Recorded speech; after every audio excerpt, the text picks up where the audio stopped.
All right, cool. Welcome, welcome, welcome to Kineo Totara office hours. I am so glad that you were able to join me today. And let's talk a little bit about what Kineo office hours are for those of you who may not know. Kineo office hours are something that we offer to our clients only.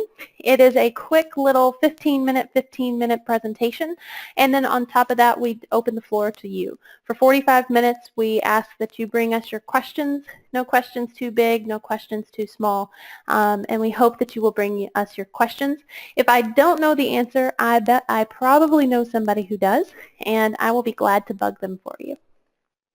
A little bit about myself. My name is Taylor Craig, and I'm the Learning Platform Specialist here at Kineo. So I do all things Totara training. I work with our existing clients. I work with our team to help onboard new clients as well as potential clients. So I work some with our sales team as well in that department. So that's a little bit about myself. And I also have a tendency to get a little excited when I'm training about Totara. So today, what are we talking about?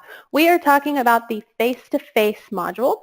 This is probably something that you guys are maybe pretty well aware of, probably something that you've been using in Totara for quite some time. But if you're not on 2.7, you may not be aware of several new settings. Like there's a bunch of new settings. I think I counted it up, and it's something like 22 new settings, and that's within the actual activity settings and then also within the session settings. So it's over 20 settings for sure. And then there's some things that you need to know as an administrator. So today what we're going to talk about isn't so much the how do I set it up or the why do I set it up or why do I use it, but more so things that you need to know as an administrator, because as an admin, there are some things that need to be turned on administratively in order for your trainers to utilize it on your site. So keep that in mind. There's actually some really great documentation out there, guys, about these new settings. It's quite a lot of almost step-by-step type instruction that's available. I would not have been able to have set half of this stuff up if it wasn't for the documentation out there. So this is the link, and I can provide this PowerPoint deck to you, or at least this slide, so that that link is usable for you. So I can provide that out there to you guys after the call. That way you have it. But it's pretty easy to find, and I'm also going to kind of take you on a tour of that site as well, because knowing how to use the help site is half the battle. So we're going to take a look at that today, and then we're going to do a very, very quick face-to-face did you know, kind of did you know that this setting was out there, because I stumbled upon it and it's apparently been there for a while, and I ran it past one of our veteran solution architects here, and even she was surprised about this setting. So I wanted to run that past you guys just to see how much you knew. All right, so let's take a quick look. I am going to start out, this is our typical site that we're always in when we do our office hours. So what I'm going to do, I'm going to start out going through these settings. Now, it's going to seem like a how-to, but the main thing that I am focusing on are which settings are new and why do I care about those new settings, right? Now, inside of the pods here on the side, you should see that there is, oh, we're only seeing a poll. Excellent. I'm glad you guys told me that. Let me close that. And let me share my screen. Oh, it paused my screen. There we go. Boom. So you missed my nice little PowerPoint. Oh well, that part's pretty boring. So you should now be seeing my usual site, and it says adding a new face-to-face. Are you seeing that? Okay, cool. All right, now we're seeing it.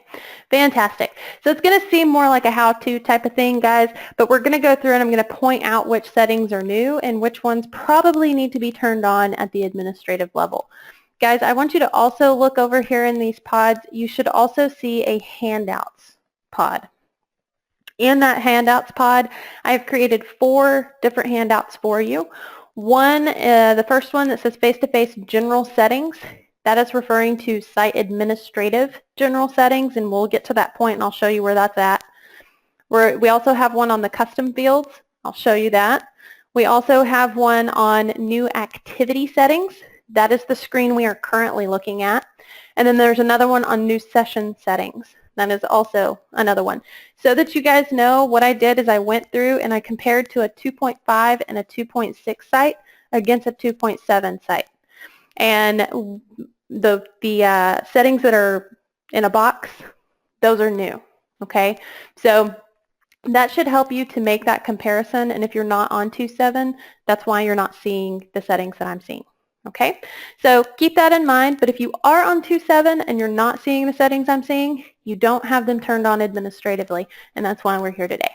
Okay, so let's jump down here. We've got our name, description, third-party email, notify third party. That's all pretty standard, something that we're pretty used to there. But we have a couple of new ones here.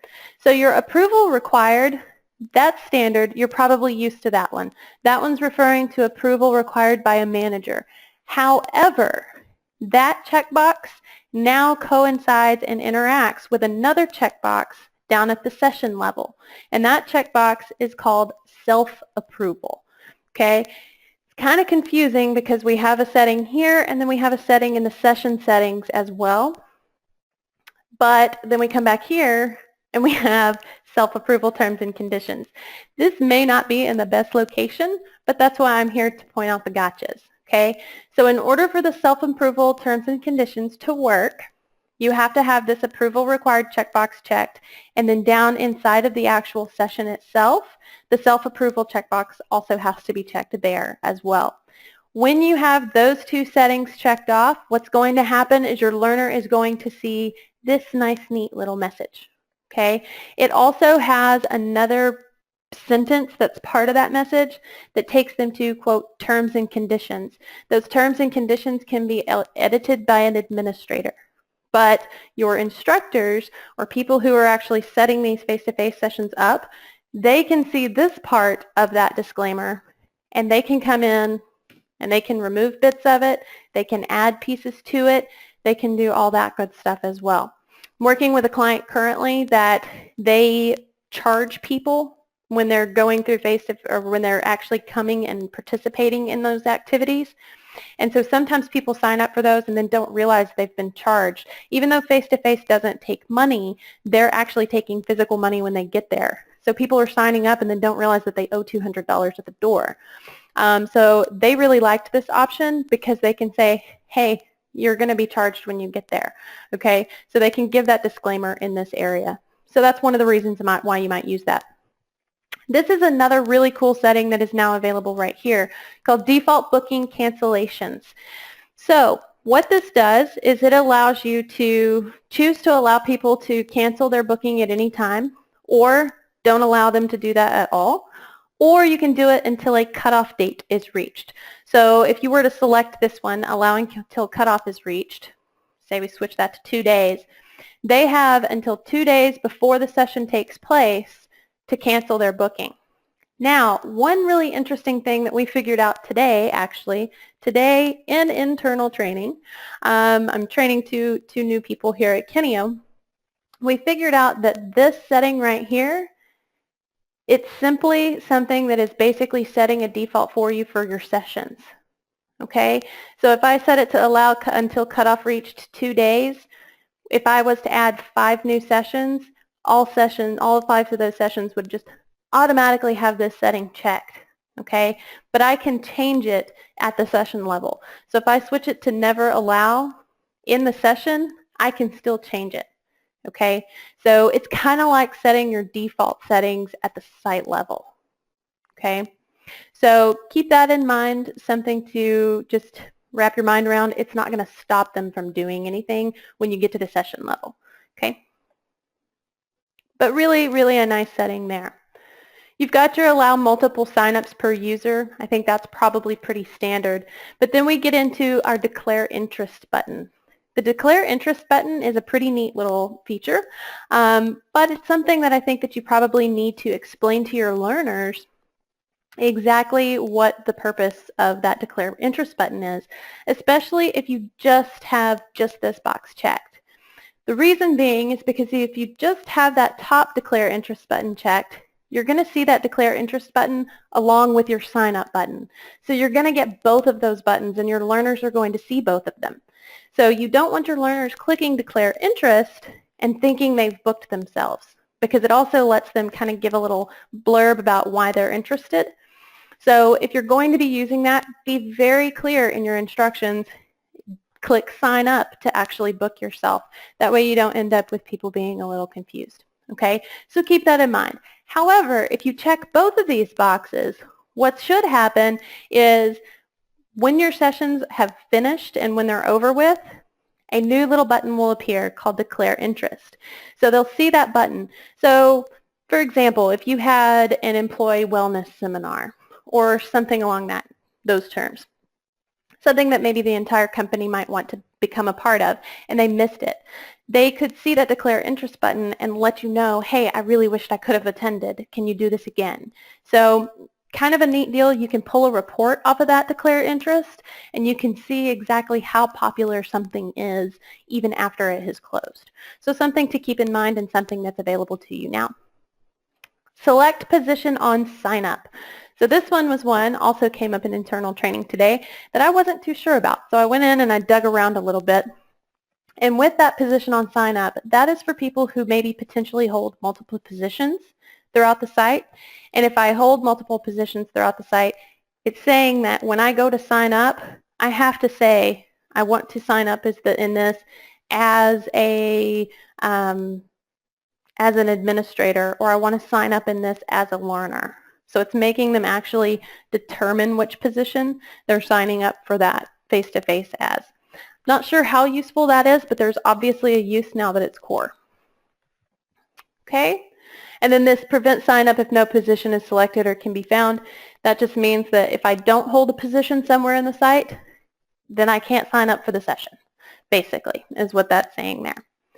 And then this is also a new feature, allow sign up note. It is a default checked on. It's really, really cool. What it allows people to do is give you a little blurb when they go to sign up, explaining either why they signed up, giving you notification that they may be late. I actually had one client say, hey, we could use that for food allergies when we're offering lunch. And I thought, hey, you know, that's a really good idea. But how would they know that's what they need to put in that box? So I got to looking, and there's an administrative setting, and we're going to look at that. That's really cool, that allows you to have more than one sign-up note, and you can specify what that sign-up note is, which is really, really cool. Okay, let's finish going through this, and then we'll jump to that admin side, or for other admin side, how you turn all this stuff on. So here we have our manager reservations. This is also new, and this gives you the ability for your managers, staff managers, to allocate positions, or allocate seats, which means that they're actually saying, I want this user from my team and this user from my team to be in here. Or you can allow them up to however many seats.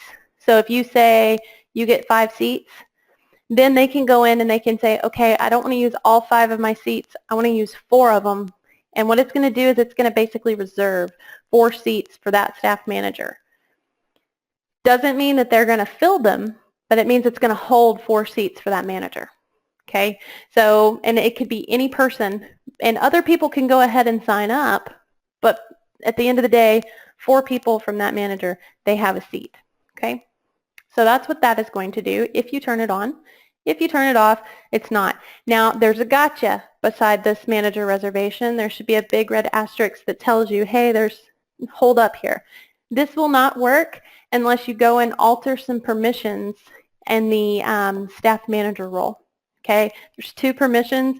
Documentation does point that out for you. Okay, but it doesn't point it out here very well. So keep that in mind. Then you have your calendar options. All of these are pretty similar. One thing that you maybe notice is that your restrict access options looks different from older versions, but still very much the same. Let's take a quick look at some sessions. Oh, well, it would help if I would actually fill something out. I'm up here training up a storm and not paying attention. All right, let's jump down and save and display. Okay, so when we add a new session, we're going to see a lot of those settings carry through, and we'll see that the default that I set in that actual activity settings, we're going to see those in here. So some new things to note here. And in the handout, I specify that this should be here, but I actually got my site upgraded after I had made the handout. So keep in mind, this is what that handout is pointing out. So basically, you have your usual time zone, which is going to be how it's going to display to the learner. Or you can also do the actual times here. So you could say this is going to be in Central Time. It's going to start Central Time and end Central Time. So you do have time zone options here as well. That's not something you used to have. And then here's that carry through, guys. We had that never allow set, so it came through to here. However, I can change it at the actual session level, which actually makes sense because you may have some sessions that you do want to allow them to change and some sessions that you don't. So keep that in mind. You also have send all bookings to the waiting list. This is going to be part of, and then also the allow for overbooking. So I accidentally skipped that setting. We've got these two settings. Really cool feature. It's called lottery waitlisting. And what you can do is say your capacity in this case is 10, and people max it out and you get 15 people in there. What you can do is then you can select from all the people on the wait list, and you can have them make up the rest of the, I'm sorry, it's not coming to me. It just basically, it randomly selects and picks people from that leftover people or leftover waiting list, and then it automatically pushes them in. So you can kind of change the capacity and then tell it, okay, now fill in those extra seats with random people. So kind of cool. You do have that lottery waitlist button now as a facilitator of the course. So all new features there, guys. So we're going a little bit over on this, but we don't normally have just a whole bunch of questions. At least we haven't in the past. I hope you start bringing me more questions, guys. But what we're going to do, we're going to go ahead and go over some of this stuff because it is important, and then we'll still have plenty of time for questions, I'm sure. So where in the world do we go to turn those on? If you're on 2.7 and you're going, where has this been all my life? How do I turn it on? It's going to be underneath Site Administration. Then we're going to go down here to Plugins, Activity Modules, Face-to-Face. And so here's that General Settings option that we were seeing in the in my handouts. We've got one called Face-to-Face General Settings. Some of these settings are going to be very much the same, but this notification recipients, this is new. You can now go in and you can set up which roles receive notifications. Used to, you had to go into the role and alter a permission. So now you can just go in and say, oh, I want the trainers to get this. Okay, so that's what this is. It's preventing you from having to tweak permissions. It's just giving it to you in here.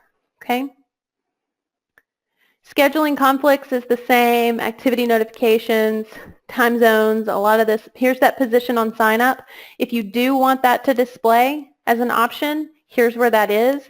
If you don't want that turned on, come in here and turn it off. You're going to see default no, and I have a bunch of checkboxes. It's because I have them all turned on so I could show you. But by default, it's actually off. But if you need it, you can turn it on. Sending everybody to the wait list, this has to be on in order to do lottery waitlisting. So does this setting, enable waitlist lottery. So you got to have that on. Also not something that's on by default. Manager emails, you can now choose to send to a staff manager. Give them some notifications. Here's your manager reservations. You may or may not want that turned on. If you don't want your learners seeing that at all, you can turn that off right here. Session cost. Again, face-to-face won't take money, but you can indicate that there is a cost associated with that session. Okay, so it won't take money, but you can indicate that. Here's two different cost options that you can turn on or off. Okay, and most of these others are pretty normal. Here's going to be one of those, hey, did you knows? Face-to-face calendar. There is a face-to-face calendar that goes along with the calendar. It is not like your typical calendar, and we'll take a look at that as well. I'll show you how to get to that. Let's look at face-to-face custom fields. This is something you're probably already familiar with. It's been here, at least the session custom fields. This has been here. This has been part of it for quite some time. One thing to note on this, when you put in a session custom field, it's going to show up in every single face-to-face session, so keep that in mind. Here's that sign up note. Really cool. So by default, it is a text input field, which is a very little small field. If you want them to be able to tell you more information, you can come in here, and it's just like adding a custom profile field, guys. You can come in here and you can add an essay box. You can add another text box. You could call it food allergy, ? And then they would have to put in their information there. You can choose to make these required. So if we were to go in, and I have a multi-select, I'm not sure if that'll show up on everybody's core. So I'm going to do a menu of choices. I just want to show you the options, guys. It's exactly like putting in a custom field. So we can say that it has to be unique, that it can be locked, that it's required. So things to keep in mind for the future. I just thought that was really cool that I could add more and I can make the area bigger. Really a nice feature. And then also, you also have the ability to allow users to give you an excuse or a reason why they've canceled, and you can choose to give them also more options to do there. Okay, so just a really, really cool feature that I wanted you guys to be aware of and aware that these two tabs exist now. You may not have known that. Rooms, that's all the same. This is where you're going to book and put any pre-scheduled rooms into a face-to-face session. And then these site notices, these go along with this, the face-to-face calendar. So for those of you who maybe aren't aware of this, to find it, you can go to face-to-face, site notices. Notices only appear on the face-to-face calendar found here. Open in a link. And what's kind of cool about this is it's going to show all of the face-to-face sessions if you're enrolled in a course. Now, I'm an admin, so I'm seeing everything. But if you're enrolled in a course, you should be able to see all of the different sessions that are available to you. And it should list them by date. And you kind of have the ability to go through and you can sort and filter and do some different things here. So just kind of a little did you know. I wasn't aware of it. I ran it past, like I said, one of our veteran solution architects here. She wasn't aware of it either, so I wanted to just kind of share the wealth and make you guys aware as well. Here's the URL if you want to see it, block/face-to-face/calendar.php. So some things to keep in mind. Thank you again for joining me. Do you guys have any questions for me?